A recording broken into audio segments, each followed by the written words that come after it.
What is up, everybody? Um, with another video, man. Turn to Big Durk, Lil Durk, Legendary Father by Hip Hop Did. Let's get into it. Lil Durk is one of the hottest artists in the game right now and has been around for almost a Yeah, decade. But only real fans know that before Lil Durk was running the rap game, his father Big Durk was running the streets of Chicago. Here's a closer look at the story of Big Durk, Lil Durk's legendary father. Lil Durk grew up in the Inglewood neighborhood in the south side of Chicago. His father, Dante Banks, aka Big Durk, was sentenced to life in prison when the rapper was only 7 months old for running a major crack empire. Eventually, Big Durk would get a second chance at life and be released in time to reunite with his superstar son, but not before spending more than 25 years in a federal prison. Big 25 Durk also grew up in the years. Inglewood neighborhood of Chicago. He was one of 10 children, including 7 boys and 3 girls, and growing up, his mother was addicted to drugs. They moved around a lot and never found a stable place to live for too long. His grandmother lived in Inglewood, and that's where he was first exposed to the street life. In an interview with Cred Talks TV, Big Durk said that growing up in Inglewood was both hard and exciting at the same time. But overall, you know, coming up in Inglewood was hard and exciting at the same time. He saw the hustlers, gamblers, prostitutes, and everyone else doing what they had to do to survive, and young Dante would become fascinated with that lifestyle. He said that he used to watch Gamblers like it was a TV show because he knew if he sat there long enough, someone would get shot, stabbed, or beat up. 'Cause I knew if I sit there Bro, what? I ain't gonna lie, that's crazy. That's crazy. That's crazy. I ain't gonna lie, like, and watch them long enough, it was just like TV. Someone in the end gonna get shot, someone gonna get stabbed, someone gonna get whooped, because in the end, someone is gonna be cheated. His older brothers would fall victim to that lifestyle before he did and would end up getting locked up, leaving Big Durk to be the man of the house when he was only about 12 years old. He said that 12? the moment he turned from Dante Banks into Big Durk was when one day he came home from school and all of his family stuff had been moved out onto the lawn. He saw his mother crying and begging the neighbors for a place to stay, and that's when he decided that he had to learn how to make his own money and become successful. But growing up in a wild neighborhood like Inglewood, there weren't many ways to make money, especially when you're still just a kid. So he got involved in the drug game to support himself. He had a cousin who was a plug, so he went to her and asked for some work so he could start hustling. He was only about 13 or 14 at the time, but she still started him off with an 8 ball of coke.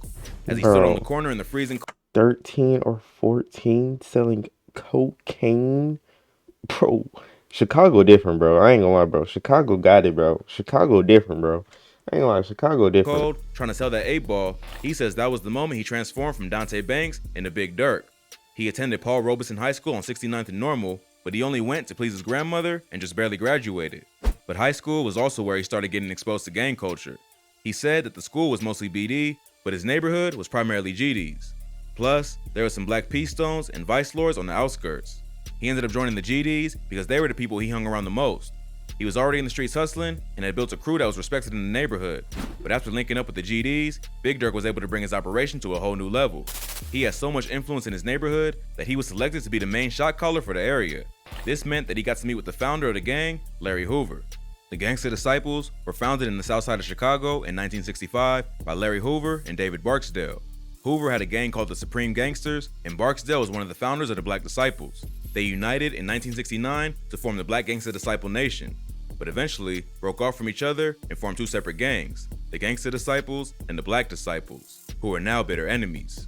Larry Hoover maintained control of the Gangsta Disciples, who now operates across 10 cities in 31 states, primarily in the South and Midwest. 10 cities in 31 states. Hoover will be sentenced to 150 to 200 years in prison for the 1973 murder of a 19-year-old drug dealer named William He got 150 years for one murder, bro. States, That's primarily in the crazy. South and Midwest.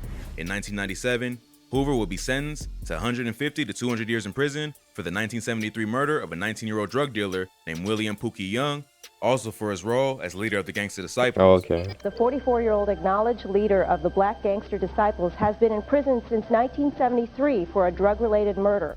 He's currently serving 6 life sentences at the ADX 6 Florence life Prison, a sentences? maximum security prison that also houses inmates like El Chapo and the Unabomber. Okay, yeah. He got it, bro. He in there with El Chapo. I don't know who the Unabomber is, but he gotta be crazy for him to mention him with El Chapo, you know what I'm saying? Even while behind bars, Larry Hoover continued to run the massive gang empire he built before his incarceration. So Big Durk was taking direction from the very top of the food chain. The two would meet to discuss business and ended up forming a solid relationship. This relationship would allow Durk to take his drug operation to a new level and brought a lot more structure and manpower to his organization. But the increase in volume also came with more risk, and Big Durk had a few close calls even before he was locked up. He described one incident where there was a drought or a shortage of product, so he had to pick up from a source that he knew was a bit sketchy. Police ended up catching on to him, but he was driving a souped up 64 Malibu and was able to lose him by speeding off. He says that he was That's driving crazy. so fast down a one-way street that if anyone stepped outside or opened the door, he would have been finished. He also had a sister with him at the time, and after the police chase, he felt bad about risking her life along with his own. Big Durk also claims that the war between the BDs and GDs actually started in his neighborhood. He says that it all started over a dispute over territory. He grew up with one of the leaders of the BDs, Jerome Shorty Freeman, so they had been cool with each other, even though they were part of different gangs.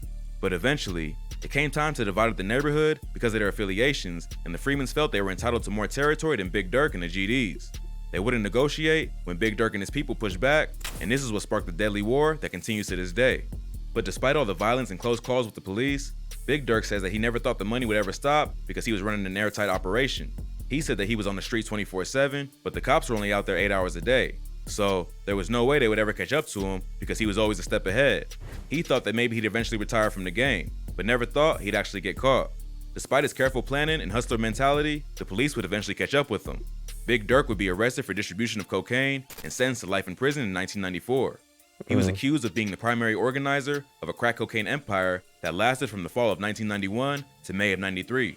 Durk would even go as far as sourcing the cocaine and then cooking it into crack himself, which he would then bag for individual sale. He had a huge network of dealers who would help him push the product on the streets and even count the money for him. His top men, Robert Shipp, Mario Dunlop, and Alton Mills, would be arrested along with him and also receive life sentences for their participation in the drug trafficking ring. Their empire all came crashing down after a woman named Tasha Woods, who was involved in overseeing the street sales of the crack, agreed to testify against them in court. What made the snitching even worse was that Tasha You snitching, bro? That's crazy. was Mario's girlfriend And that was your girlfriend and she snitched on you? That's crazy. That's crazy. and Big Durk's blood cousin. After learning about And Big you snitch on your boyfriend and your blood cousin. That's crazy. Durk's massive drug operation, they began following his top men.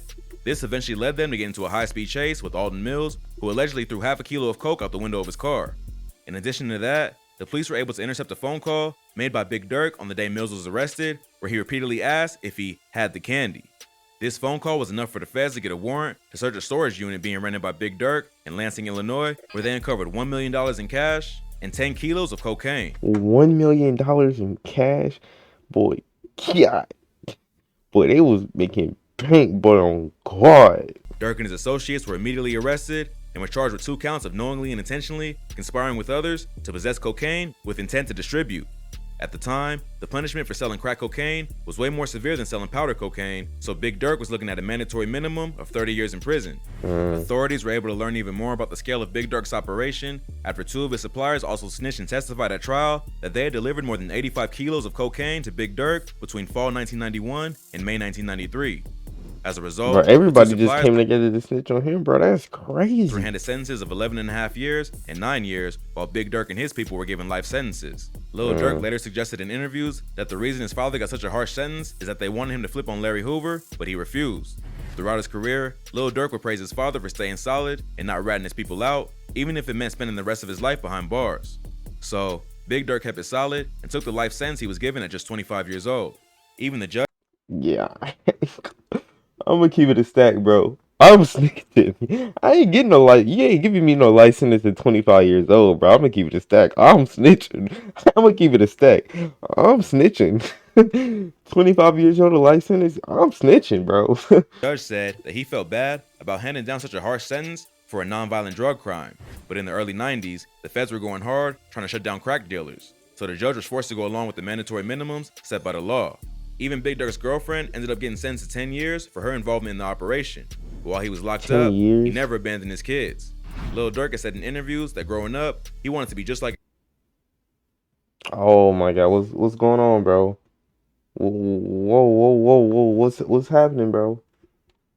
Did my Wi-Fi, bro? My Wi-Fi just went out. That's crazy. It's literally not even stormy or anything, bro. My Wi-Fi just. bro. And I'm supposed to be streaming in like literally less than an hour. And I swear, if my Wi-Fi goes out while I'm not, bro, bro, bro, bro. I'm being sold, bro. Connect. Are we good now? Oh my God, bro. Can't connect to this network, bro. That's crazy, bro. That's crazy. So, let me go to my thing. I'm gonna just have to pause the recording and then come back when my Wi-Fi get on. So, yeah, that's what I'm gonna do. I'm gonna just pause the recording and come back when my Wi-Fi gets back on. So, yeah. All right, we back. So, yeah, yeah, we back. Um, Look at this scene. All right, let's see Father for that. staying solid and not ratting his people out, even if it meant spending the rest of his life behind bars. So, Big Durk kept it solid and took the life sentence he was given at just 25 years old. Even Couldn't the be me, judge bro. said that he felt bad about handing down such a harsh sentence for a nonviolent drug crime.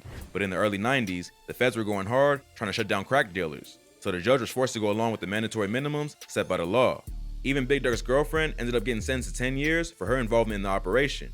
But while he was locked up, he never abandoned his kids. Lil Durk has said in interviews that growing up, he wanted to be just like his father and that he used to talk to him on the phone every day. Big Durk used to encourage his kids to stay out of the streets and avoid the mistakes that cost him his own freedom. That's part of the reason that Durk went so hard with his music career and tried his best to avoid the path that his father went down. Growing up in a wild city like Chicago, sometimes you get sucked into the street life even if you don't want to. But Durk could always rely on his father for advice when he was caught up in a situation. While in prison, Big Durk eventually converted to Islam and did his best to distance himself from gang culture and the activities that put him in prison in the first place. All his good behavior would eventually pay off, and in 2019, he would be released from prison on an appeal after nearly spending 25 years behind bars.